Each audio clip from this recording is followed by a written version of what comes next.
Great Awakening, Spiritual Revival. Great Awakening sa ating tema po, then yung Spiritual Revival. May mga nabanggit na po si Pastor Joe. Actually, hindi ho kami nag-usap kung ano yung mga topic namin.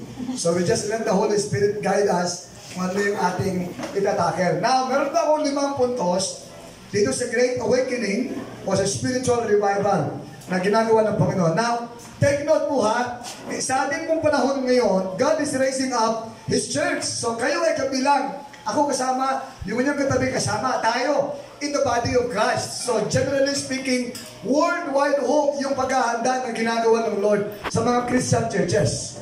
Hello?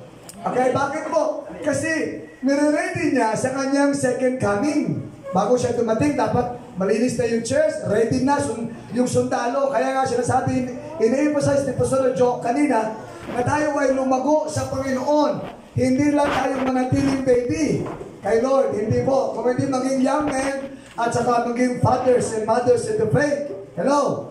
Amen. Hello? So dapat ready tayo for change. Yung sinasabi niya roon, yung main ingredient na asin, yung change. Ready tayo roon. So wala natin katakutan yung change. Kasi natatakot tayo minsan eh. Kasi ito na, okay? Great Awakening at the Spiritual Revival, kasama doon yung change na gagawin ng Panginoon. Now, bilang maghahanda ho, okay? Sa ating 5 puntos lang po yung ating itatakil ngayon. Una, asleep is awakened. Okay? Asleep is awakened. Unang puntos. Now, pag sinabi natin asleep, ibig sabihin, not attentive or inactive siya. Yun na nga, kailangan ng yugyog para gumising. So, depende sa level ng pagkakatulog, yung paggising. Pag medyo mahindi ang tulog, kailangan ng medyo malakas yung yugyog. Yung pag-uga.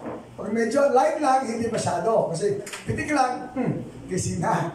Depende sa level ng pagkakatulog. So, asleep is awakened. Tingnan natin yung Isaiah. Sa inyong theme of verse for on, Ephesians, hindi pala Isaiah, Ephesians 5, 10 to 16. Sige po. Ephesians 5, 10 to 16.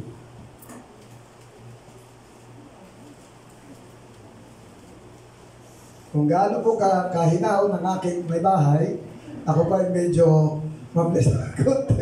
Ipagpatawad po ninyo, ang aking minsan ay masyadong mabilis na pagsasalita. Ephesians chapter 5, excuse me, versikulo, simulan natin sa 10. Tuloy-tuloy ko lang po ha. 5, 10 to 16. Sabi rito, finding out what is acceptable to the Lord and have no fellowship with the unfruitful works of darkness, but rather expose them. For it is shameful even to speak of those things which are done by them in secret. But all things that are exposed are made manifest by the light. For whatever makes manifest is light. Therefore, 14, it says, awake you who sleep, arise from the dead, and Christ will give you light. See then that you walk circumspectly, not as fools, but as wise. 16, redeeming the time, because the days are evil. So very, yung verse 14, awake you who sleep, arise from the dead, and Christ will give you light. So, unang putos natin, asleep is awakened. Part po ng Great Awakening ng Panginoon.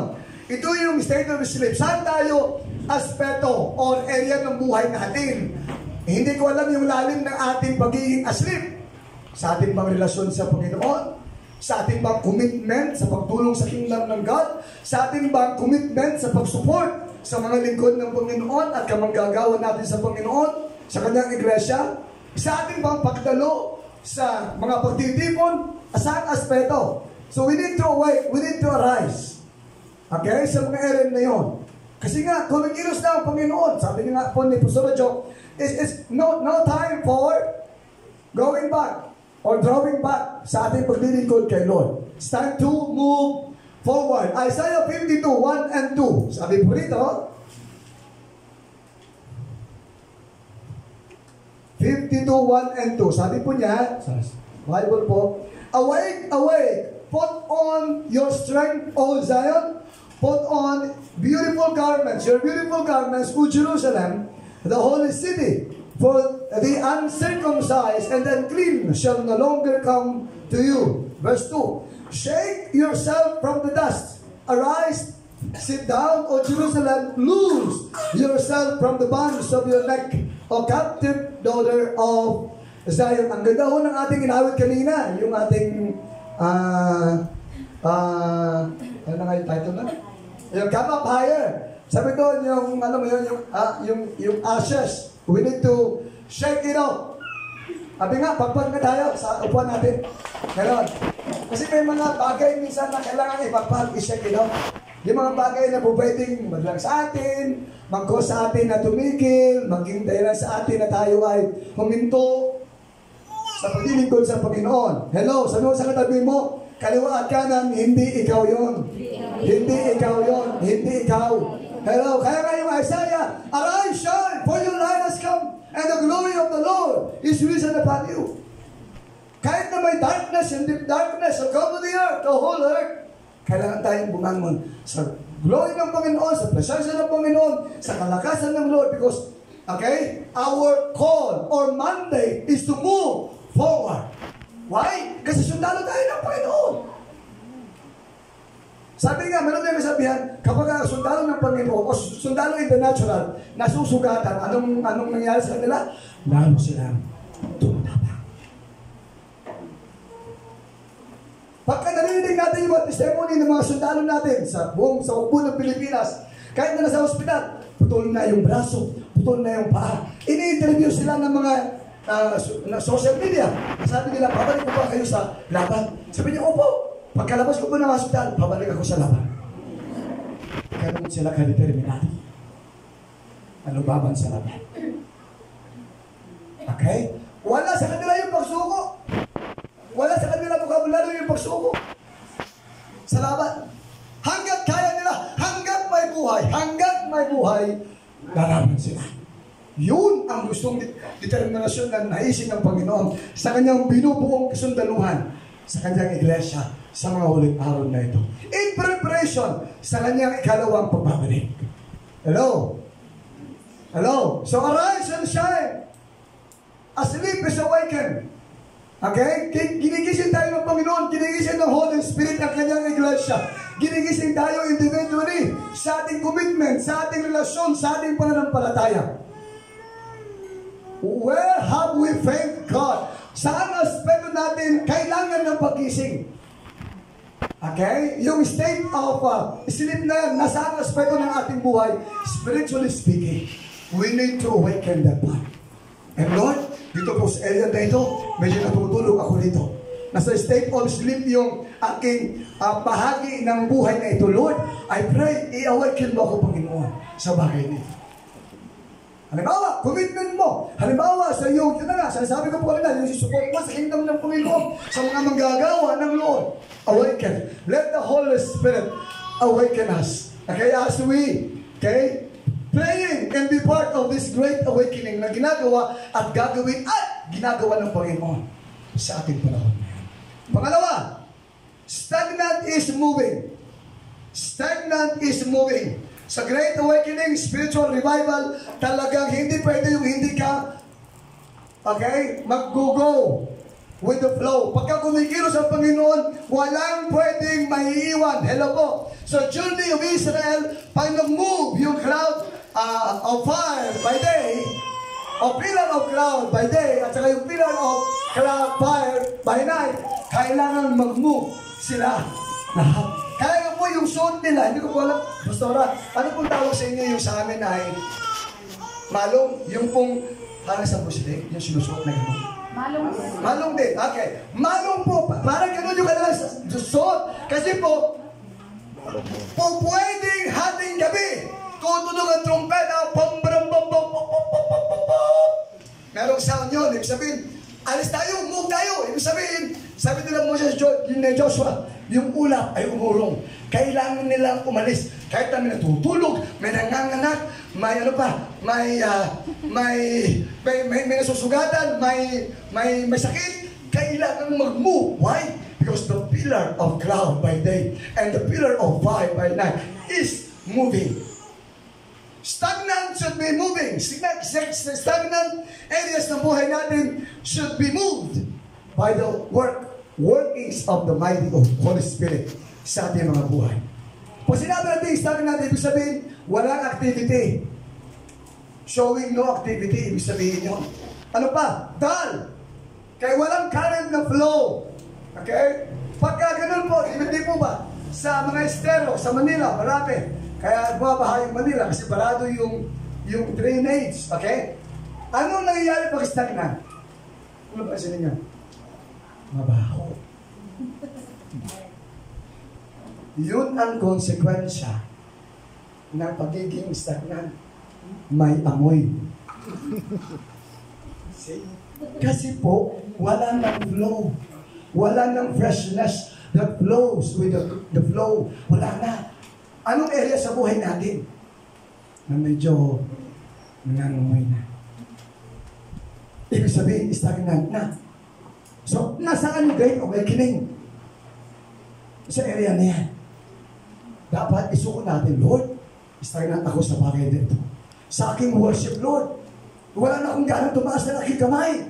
Wala na akong ganang ibuka ang aking bibig sa pagpupuri sa Panginoon. Lord, wala na akong gana na makita si brother so and so and si sister so and so sa church. Well, baka stagnant na. Sa great awakening and spiritual revival that God is going to do sa ating panahon, it should be moving. Dapat mag-flow. Dapat bumagos. Para ano? Mawala yung amoy. Limunin mo yung katabi mo, wala kang amoy. Mabango ka, mabango ka. Mabango ka, mabango. Hello? Hello po. Sabi ng Bible, Hebrews 10:25, forsaking not the assembling of ourselves together. Hello? Pag ikaw ay totoong Kristiyano at talagang dumadalo yung sita ng Panginoon and you want to serve the Lord, it is given for every Christian. No need to encourage you to go to the church or to attend Bible studies. It is given. Hello? Pag Kristiyano ka, hindi ka lang papaalala dahil mula kay pastor, kay pastora, hi! Sunday ngayon! Dapat matik na. Ay! Bukas Sunday, Sabado ngayon. Ano maras na ba? Bago ka matulog? Alin masusutin ko dito? Pansado na kaagad yung offering ko. Ready ko na agad. Hindi yung pagising sa umagang linggo, saka pa maghahalo kayo ng cabinet, masusutin ko. 1, 2, 3. Saan ito, Lord? 1, 2, 3. Ay. Alas 8 na, alas 9 na, saka ka pala darating sa church. Tapos na ang worship, uupo ka na lang dyan at makinig kay pastor at kay pastora.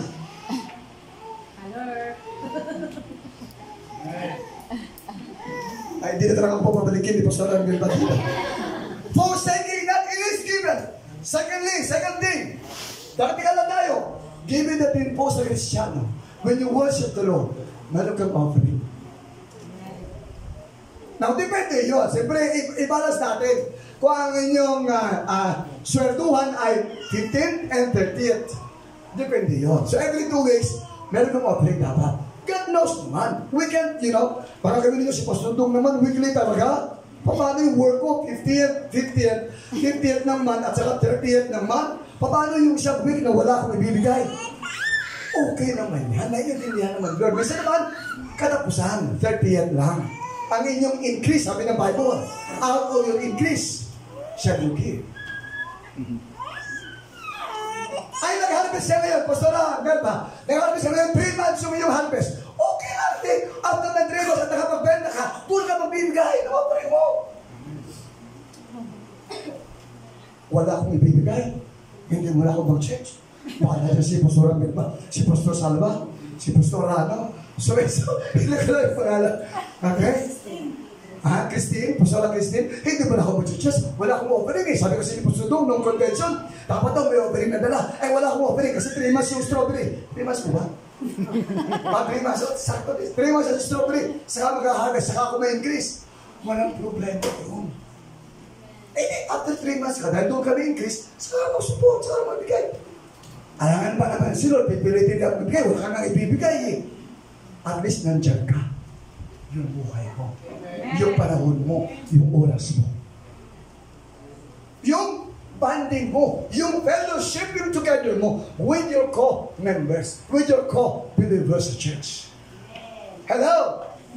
Hello? Galit na sila sa akin, Pastor Salva. Hindi na nga talaga ako mababalikin dito.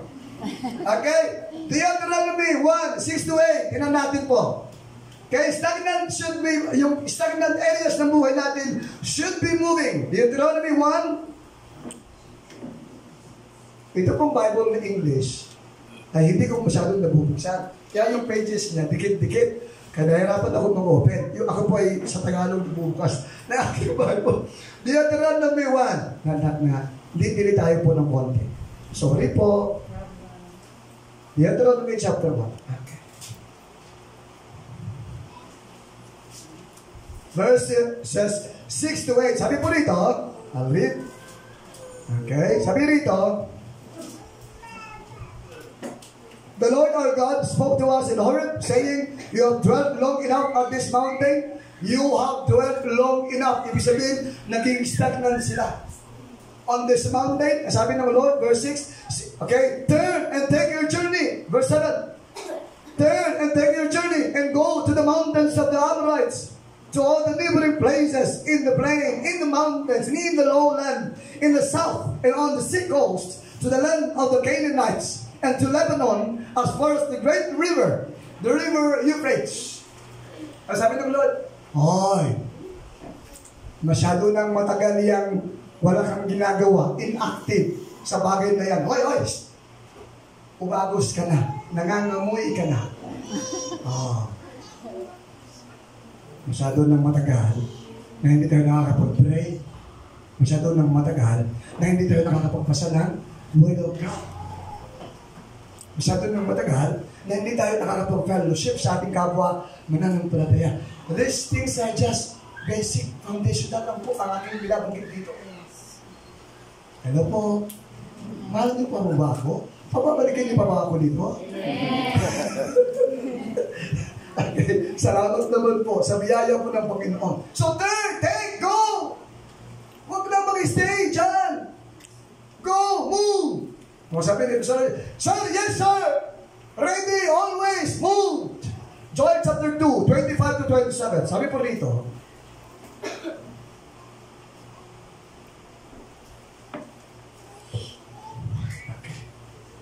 2:25-27. Sabi niya rito, so I will restore to you the years that the swarming locust has eaten, the crawling locust, the consuming locust, and the chewing locust. Lahat na ng locust. Napagit dito. Okay? Kaya alam mo na yung kwentong ito. Okay? Napagod yan. My great army which I sent among you. 26. You shall eat in plenty and be satisfied, and praise the name of the Lord your God, who has dealt wondrously with you, and my people shall never be put to shame. My people shall never put to shame. Amen. Hello? Why? Kasi nawala na yung stagnancy sa buhay mo. You're moving forward na kay Lord. You're pressing on kay Lord. In whatever areas and aspects na sinasabi ng Holy Spirit sa'yo, you're doing something. You make an effort to do something doon sa mga area na yun. Okay? Ginagawa mo na yung naisin ng Panginoon, yung kalooban ng God. And then you shall know that I am in the midst of Israel. I am the Lord your God, and there's no other. My people shall never be put to shame. Okay? May narinig tayo, nako, kung naging Kristyano, boring na ang buhay. Hindi ho, totoo yun. Baka, itong stagnancy ay nasa kanyang buhay, kaya boring ang buhay niya. Hindi kayo. I entered full-time 1992. Since then, palagay ninyo, sa lagay na ito, boring ang buhay ko. Meron akong isang misis sa buhay. Wala akong bahay, pero may tinutuluyan ako. Malaki. Kahit kayong lahat, buong community, pwede tayong matulog doon. Halata ba na boring ang buhay ni Pastor Dom? Halata ba? Halata ba na walang naman ang warrant ni Pastor Dom? Puro lisensya, resibo at kung ano ba? Halata ba? Hindi halata. Hindi boring. It's sabi ni Pastor Dom kanina, it depends on your responses to whatever challenges or situation you may face. Hello po. Hello po. Amen. Ang buhay ng Kristiyano ay masayang tunay. Woo! Masayang tunay. Hep, hep! Masayang tunay. Ang buhay ng Kristiyano ay masayang tunay. Masayang tunay. Amen! Oh, hallelujah. Ganun dapat. Wala pa lang palakpak kay Lord. Ayan, palakpak si Lord ganyan. Okay? Masayang tunay ang maging Kristiyano. So, number 1 point si Juanina, asleep is awakened, stagnant is moving. Third one, dry is refreshed. Dry is refreshed. Tignan natin yung Psalm 63, 1 and 2. Ito yung cry ni David. One of my favorite song. Scripture sa buhay ni David. Ang sabi niya, "O God, you are my God. Early will I seek you. My soul thirsts for you. My flesh longs for you in the dry and thirsty land where there is no water. So I have looked for you in the sanctuary to see your power and your glory." So, yung kanyang flesh nag-yearn, thirsty. Yung kanyang soul waiting upon the Lord. Yung kahalagahan po sa mga dry places ng ating buhay ay magkaroon ng refreshments. Ano po? Kaya importante yung ating daily devotion kay Lord. Yung ating regular reading of the Word of God. Actually, ngayon po, hindi na mahirap. No need to take your Bibles sa inyong farm o saan ka man. Why? Sa cellphone, pwede mo lang i-download ang Bible. Different translations pa. May Ilocano, meron pa Ilocano po? Na-translate sa cellphone? May kankanay pa. Ayan, hindi, ay sa cellphone. Meron. May kankanay pa daw. Kanay mo yan. Andiyan na yung Word of God. Isusubo mo na lang. Ayaw mo pang sumubo. Galit ako sa ayaw sumubo. Alam mo naman si Pastor Melba pa, si Pastor Christine pa, o si Pastor Salva pa, ang magsasabi, nga, buka ang bibig. Hindi na. Tayo na. Kusa. Volunteer na. Hello po. Hello po. Dry is refresh. May mga, sinabi mo dry, minsan ito yung mga uninteresting na mga ways dahil sa buhay natin. Mahalaga ho na tayo ay ma-refresh. Sabi ng Lord, pangako niya, Jeremiah 31:25, yung mga weary, yung mga napapagod, yung mga nangihina, ay pasisiglahin niya. I-refresh niya. Hello po. Hello po. I-refresh niya. Kaya po sa lahat po ng lumalapit kay Lord, wala siyang tatanggihan. Hello. Wala siyang tatanggihan. Lahat po ay sasalubungin ng Panginoon. Now, God is not limited to a place or time. Wherever you are or wherever we are, He can make you refresh in your faith and in your relationship sa Panginoon. Kaya nga, siya ay Spirit. God is Spirit. Ibig sabihin, kahit saan man o tayo, naroon siya. Nasa garden ka ng strawberry mo, nasa garden ka ng palay mo, o nasa garden ka ng prutas mo, nasa banyo ka, nasa bahay ka, naglalaba ka, whatsoever, you're nagpa-plancha ka ng damit, God is there. Meaning, wala tayong pwedeng may dahilan na wala tayong panahong makipag-usap sa Kanya. Meron tayong pagkakataon na makipag-usap sa Panginoon. Hello po. Alam mo ninyo, ako po habang nagmamaneho, ugali ko na lagi nag-speak in tongues. Kahit po mahina na. Tapos pag may tanong sa studio, yung nadala mo ba? Hinto ako. Tapos sasagutin ko siya. After na wala na siya inquiry sa akin, inquiry talaga no? Inquiry sa akin, sabi, matutuloy na ako ng aking speaking in tongues. Gawin ho ninyo. Part 1 ng training namin, nung ako po ay binata pa, siya ay dalaga pa, bilang manggagawa sa church. 1 hour na kami ay sa Don Was namin, 1 hour speaking in tongues lang. Hindi Tagalog, Hindi yung native language o dialect namin, hindi. Speaking in tongues na. 1 hour.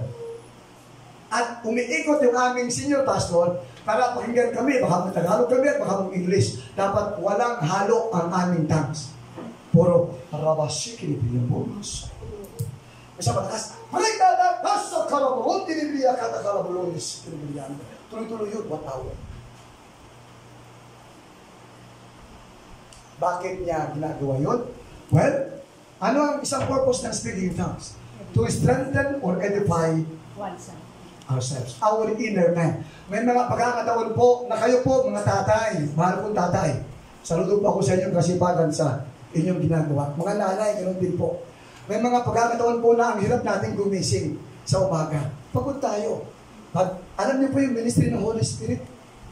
Teach us, guide us, lead us, to remember everything. Okay? About sa God, sa ating buhay. So, when we speak in tongues, yung ating spirit po ay nagiging open sa spirit ng God. Kaya yung order, hindi body, soul, spirit, hindi. Dapat ang mag-overpower, spirit, soul, body. Kahit na mahina, wala kang gana, yung soul mo, yung body mo mahina, may nararamdaman ka, dahil nag-overpower ang iyong spirit, it shall overpower your soul and your body. Your spirit will command to your soul and your body, you wake up and praise the Lord your God. Give Him thanks.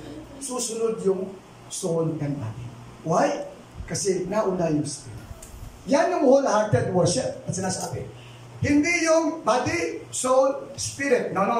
It's not the body who is overpowering the soul and the spirit. No. It should be spirit, soul, body.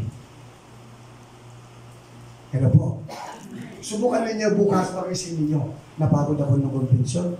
Napagod ako ng kinig kay Pastor No at kay Pastor Radyo. Wala akong ganang magising. Sabi niya, magtangas ako. Subukan na. And then, tell me, message ako, Pastor Dog, sinubukan ko po, lumakas ang aking katawan. Pinawisan kagad ako. Praise the Lord. Magagawa ko na yung aking trabaho. Alam mo ninyo, marami sa amin po ng mga pastor, mga manggagawa. May mga pagkakataon talaga na alam mo yung katawan namin ay ayaw namin minsan gumising, gusto namin matulog. Kasi nga, tao din kami. Ano sa patingin ninyo? Tao po ba kami o hindi kami tao? Hindi mo ba kami napapagod? At hindi mo ba kami naguguto? Tao din po kami. Katulad ninyo. Kaya doon papasok yung kahalagahan ng gawain ng banal na Espiritu sa buhay ng isang mananampalataya. Okay? Pagpatay na punta roon. Sabi ko lang kayo, dry is refresh. O, kasi nga doon sa ating in-encourage. So, 1, sleep is awakened. 2, stagnant is moving. The third one, joy is refresh. Kaya nabibigay siya ng refreshment sa atin, times of refreshment, times of refreshing. Pang-apat na puntos, death is alive. Death is alive. So Ephesians 2:5, we are made alive through Christ. Okay? On what He did on the cross of Calvary. Colossians 2:13, tayo ay forgiven na ng Panginoon whatever sins that we had committed in the past. God has given you His forgiveness. Okay? Sa ating mga buhay. Kung sinabi mong dead, ligunin mo yung katabi mo. Dead ba yan? Hindi. Kasi, kumikilos. Kahit na hindi sa kumikilos, yung mata niya, gumagalaw. Buhay yan. Hello? Buhay pa yung katabi mo? Buhay po ba yan? Buhay pa ba yan? Buhay pa ba yan?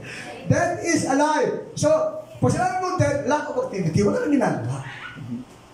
Wala na excitement. Alam mo naman, uy, natry nyo na ba tumabi sa patay tapos singin ninyo? Kumilos ba? Hindi. Kumilos, hindi nakikilos yun. Kasi nga dead na siya. Wala na siyang hininga. Wala na siyang buhay ka nga. So, inactivity, ibig sabihin, or lack of activity. Wala na excitement sa kanya. Linganin mo yung katabi mo. Ay, may excitement yan. Buhay yan.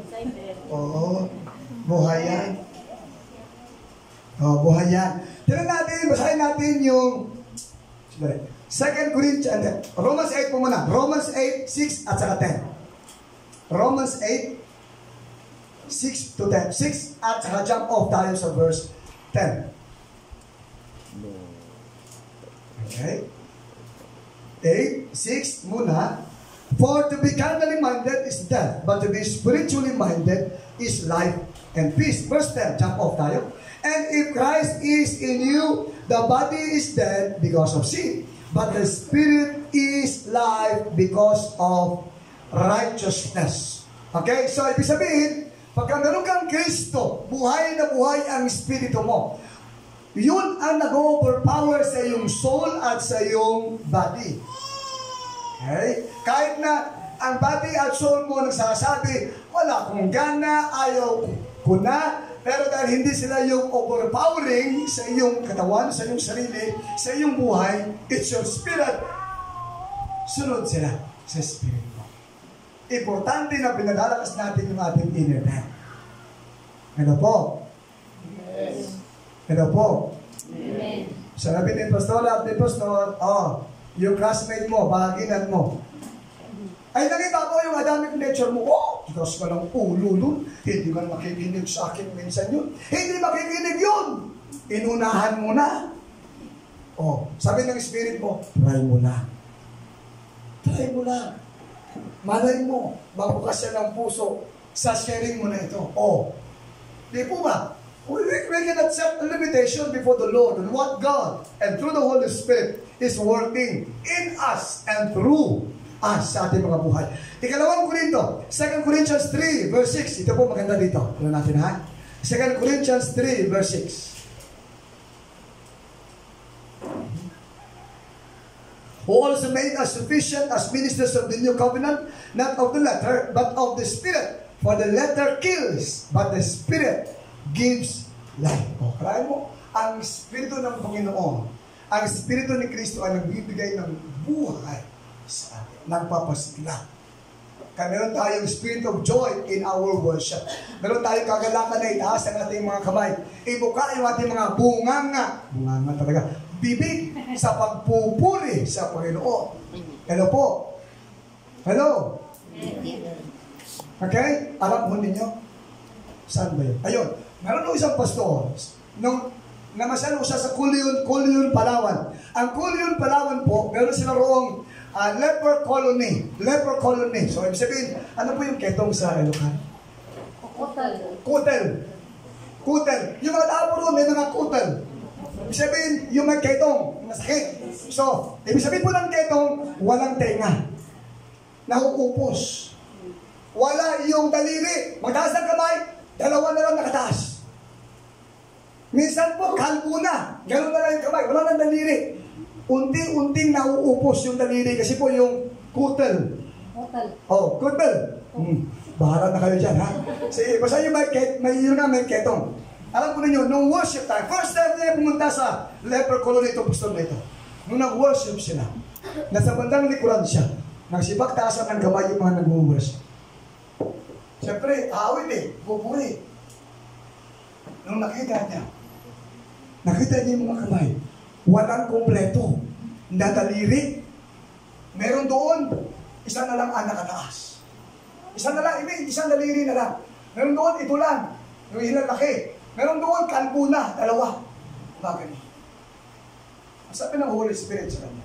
Sabi ng Lord sa kanya, tinan mo yan.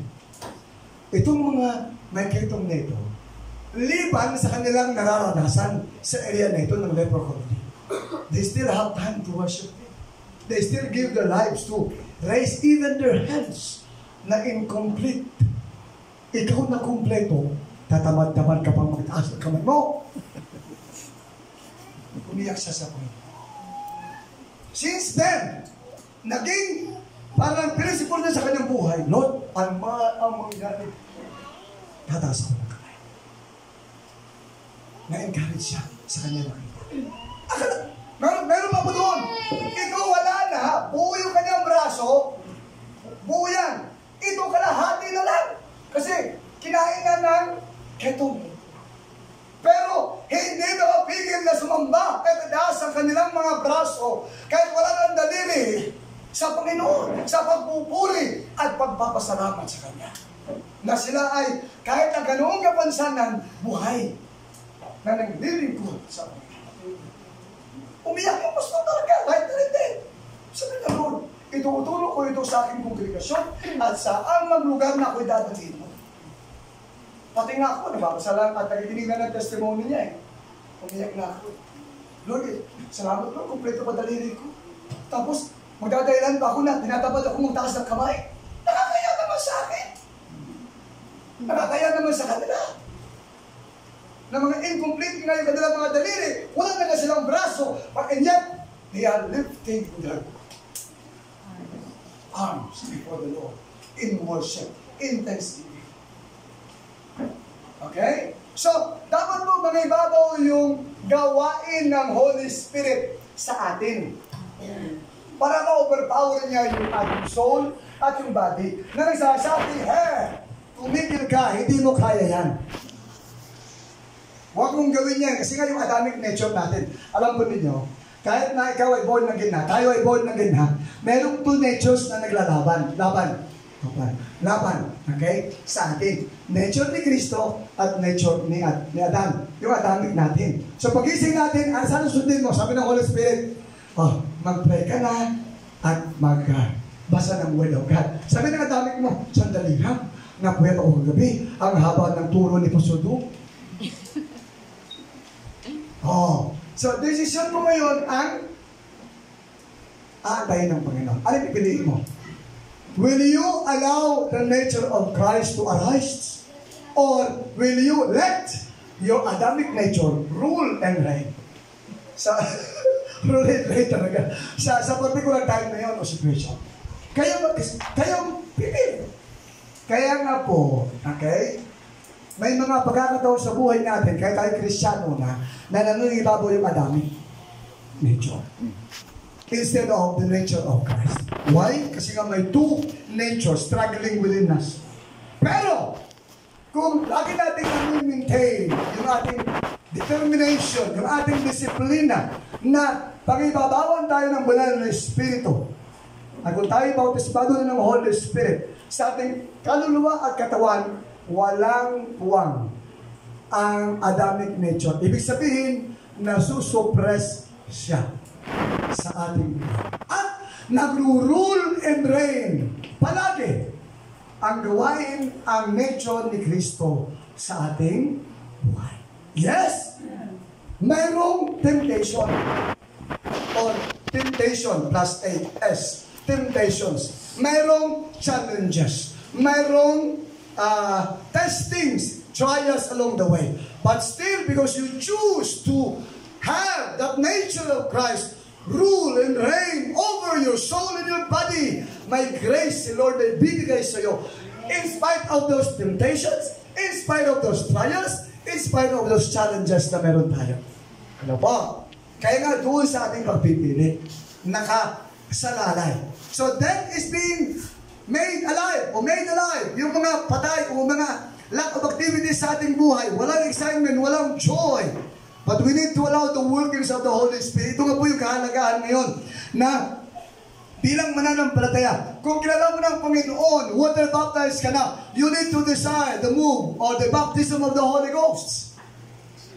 Ilang taon ka ng Kristiyano, are you baptized in the Holy Spirit? Okay? Kung sa mga hindi mo po, you volunteer, Pastora, pray for me. I need to be baptized. I desire to be baptized in the Holy Spirit. Kasi po, wala tayong magagawa kung wala ang tulong at ayuda ng Banal na Espiritu sa ating mga buhay. It's only by the workings, by the work of the Holy Spirit po sa ating buhay. Hindi ho natin kayang gawin yung mga pinagagawa ng Panginoon kung walang intervention ng Holy Spirit sa ating buhay. Yes, minsan dito po ang sad to say, marami hong Kristiyano, mga grupo samahan, naniniwala sa Holy Spirit na God the Father, God the Son, and God the Holy Spirit. Na ang God the Holy Spirit ay part ng God the Head, ng Trinity. But the problem is, they don't allow the workings of the Holy Spirit inside the church or in their ministries. Nakakalungkot. Na isa po sa karakter ng Holy Spirit, hindi niya i-insist ang sarili niya kung ayaw mo sa Kanya. Diba? Yung doubt ay very gentle. Pag sinabi mo sa pangisa, Holy Spirit, God, the Holy Spirit, welcome po kayo sa aking buhay. Welcome po kayo sa ministry ng kabataan. Welcome po kayo sa ministry ng katatayan, ng mga young adult, young professionals. Welcome po kayo sa ministry ng mga kananayan. Then, the Holy Spirit will come and intervene. Pero, pag hindi siya welcome, dinidisregard natin, then, the Holy Spirit will, hindi pala ako welcome. Tatabi siya. Tatabi siya. He is gentle. He will not insist himself sa buhay natin pag hindi siya welcome. That's why it's a must that we should tell God the Holy Spirit, God the Holy Spirit, welcome po kayo sa buhay ko. Come and enter me. Come and do your work sa buhay ko. Then, bago siya kikilos sa buhay natin. Hello po. Sad to say po, maraming Kristiyano, they believe in God the Holy Spirit, but they don't allow the workings of Him. Of Him sa kanilang buhay. Even sa ministries na meron sila. If ever they are serving God in their ministries. Okay? Panghuli po. So, I'll repeat.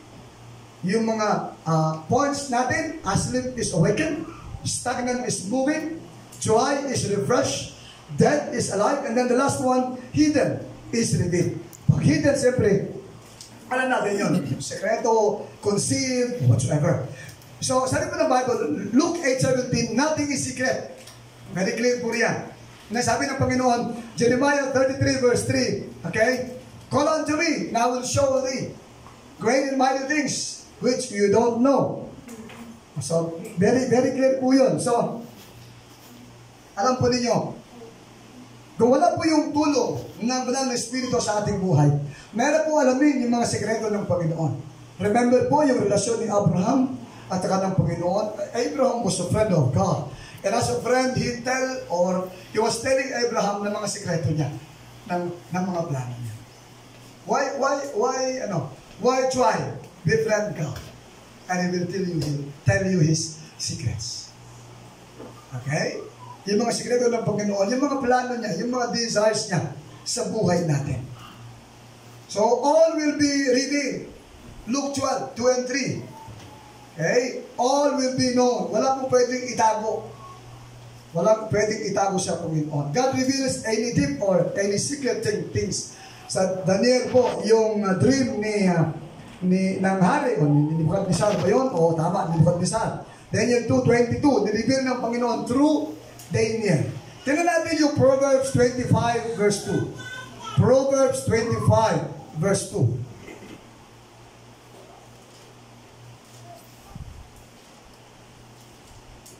Sabi niya dito, it is the glory of God to conceal a matter, but the glory of kings is to search out a matter. The glory of kings is to search out a matter. Hindi natin kayang arukin ang mga malalalim na revelasyon ng Panginoon sa kanyang mga salita kung hindi natin i-allow ang workings ng Holy Spirit sa ating buhay. For example, paano tayo mananalangin kung hindi natin alam ang ating ipapanalangin? Sabi ng Romans chapter 8, yung Holy Spirit, tumutulong siya kung ano yung ating ipag-pray. So sa sitwasyon o sa isang individual. So, kung hindi natin siya allow o hindi natin, ino-open o welcome sa buhay natin, how can we pray effectively? Ito po, as an experience po. Sa akin mga evangelisms po, wala akong minimemorize na scripture. Doon may mga alam akong scripture sa evangelism. I let the Holy Spirit move. Okay? Paano ba? May kausap ako ng individual.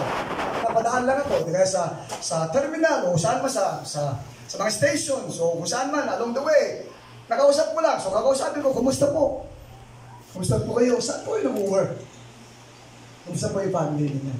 Ilan po anak niya? So, ganun lang muna. Mga natural things lang. And then, the Holy Spirit will lead me to incorporate God sa aming conversation. Ganun lang po. Walang kailangan pa. Dapat number 1, ito sasabihin ko. Dapat number 2, ito sasabihin ko. Dapat number 3, ito sasabihin ko. Wala ko gano'n. So, inaya ko yung Holy Spirit. Minsan po, kakatawa ko sa bahay, sa aming mga evangelism na ginagawa. And then, sabihin ko sa lead ng Holy Spirit, sabihin ko sa may bahay. Magandang araw po. Meron po ba kayong konting panahon para po sa pakikinig ng salita ng Panginoon? Ibabalita lang po namin ang mabuting balita. Then, sasabihin ko, mahal ka ng Panginoon. Tapos biglang, umiyak yung babae. Hindi ko alam bakit siya umiyak. Hindi ko siya pinaiyak. Nagsabi na ako na, para siya ng Panginoon. Yun pala, may mga hindi pala siyang challenge that time. So it is the Holy Spirit guiding me. How can you pray? How can you minister effectively sa ating mga pinaglilingkuran? Sa inyong mga kausap, sa inyong mga kaibigan, kung wala ang aid o tulong ng banal na Espiritu, hindi natin kaya. Hello, human mind cannot comprehend the things of the Spirit. We need the Holy Spirit to intervene. Okay? Sa ating mga iniisip. Kaya nga dapat mag-overpower yung workings ng Holy Spirit. So, it is the glory, okay, of kings is to search out a matter. Paano nire-reveal ng Panginoon yung kanyang mga sikreto sa ating paglalaan ng panahon sa pagbabasa ng kanyang mga sikreto. Ito po yung ating love letter kay Lord. Ito yung love letter niya sa atin. Dito siya nagsasalita. At sa ating paglalaan ng panahon. Minsan, nag-aantay ka. Sa Manila po, uso ang traffic. Uso talaga, no? Dito, hindi ko alam kung ma-traffic din dito. Marami nagre-reklamo dahil nga, traffic. Pero why not make that opportunity to commune before the Lord? Maraming beses po, kinakausap ko ng Panginoon sa trono, sa CR. Bakit? Tahimik.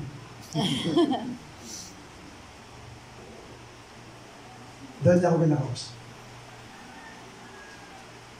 Doon siya nag-reveal ng kanyang sikreto. Ang kanyang plano sa akin, sa amin, yung mga future plans niya sa mga ministries. Spend time with Him. That's where God will reveal His secrets. It is the glory of kings. Okay? Bible, napakalino. Is to search out another. Lord, what are you saying in the scripture? Hindi ipagkakait ng Lord ang kanyang mga sikreto, ang kanyang mga plano, ang kanyang mga dakilang plano doon sa mga naghahanap. Basta ng Bible, very clear. Matthew 7:7, ask, seek, and knock. Ask and continue to ask. Seek and continue to seek. Knock and continue to knock. Walang tigil yun. Present progression yun eh. Continuing charge sa atin yun. Huwag tayong tumigil. Why? He will give what we desire in line to His purposes and plan sa ating buhay. Hello po? Hello po? Okay? Hidden is being revealed. Now, siyempre, in a negative way, on the other side, wala naman po talagang maililihim tayo. Now, tingnan natin 1 Corinthians 2, 9 and 10. 1 Corinthians 2, 9 and 10.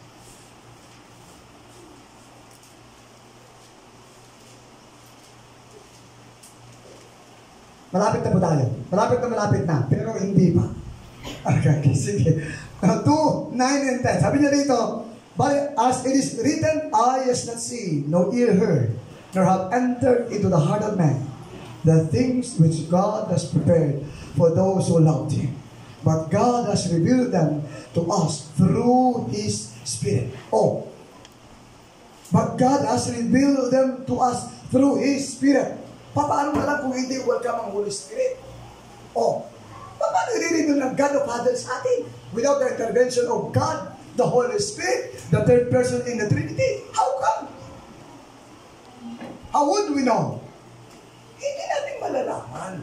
Kaya nga mahalaga yung lagi natin welcome God the Holy Spirit sa ating buhay. Sa mga ginagawa natin sa Panginoon, we always welcome the move, the workings of the Holy Spirit. Sabi niya, for the Spirit searches all things. Yes, the deep things of God. Oh, yun na naman. Masagot. Kasi nga, God the Holy Spirit, or the Spirit searches all things. Lahat ng bagay. Yes, the deep things of God. So then, how could He reveal sa atin kung hindi siya welcome sa ating buhay? Hello po. Hello po. So, i-design na natin. Halimbawa, born again ka lang, water baptized ka lang, hindi ka pa Holy Spirit baptism. You desire for the workings of the Holy Spirit. Desire po kayo. Actually, dapat wala nang masyadong interval eh. Mamasinin niyo sa Bible, yung mga preaching ng mga disciples o apostles, sabi nila, kasi Jesus, at the very mouth of Jesus, repent and be baptized. Yung baptized doon, water baptism yun. It connects right there and then. Hindi sinabi ng scripture na, repent, for the kingdom of God is near. And then, another verse says, be baptized. It's included in his sentence. Repent and be baptized. Actually, sa ibang scripture, repent and be baptized and be filled with the Holy Spirit. Yung connectivity naroon. Ito po, napasin ko, when I entered full-time po, as I observe in the ministry of the Lord, sa kingdom niya, okay? Napasin ko po na iba yung growing na sinasabi ni Pastor Joe sa mga mananampalataya na born again, nag-design ng water baptism, right there and then, at nag-design ng Holy Spirit baptism. Iba yung growth nila kay Lord. Kaysa sa mga na-born again, tapos years bago water baptized. Tapos years bago Holy Spirit baptism. Iba yung growth. Nang merong malapit na connection kagad. Yung repentance, at saka yung water baptism, at saka yung Holy Spirit baptism. O baptism. Iba ho. Obserbahan ho ninyo. Kaya, kami ho ngayon, ako personally, pagka mayroong bago sa church, kinakausap ko personal. Kaya nagkamapawater baptized. Kasi sinabi niya, next year na lang po, Pastor, up. Ayaw ko. Gusto ko soon. As much as possible. Soon. You pray, and then, usap tayo ulit. Pag sa'yo na water baptized na, ito na naman, kailan mo gusto magpa Holy Spirit baptism. Kasi sinabi niya, after 5 years na lang po, decide ka na, you pray na. And then we'll talk later. Iba yung growth ng isang kabataan, isang mananampalataya, dahil yung connections sa mga bagay na ito ng pundasyon sa Hebrews 6. Okay? Repentance from dead works, faith toward God, doctrine of baptisms, resurrection from the dead, eternal judgment, sa Hebrews 6, 1-3. Foundation siya, pero napakahalagang parte sa buhay ng isang mananampalataya. Paghuyo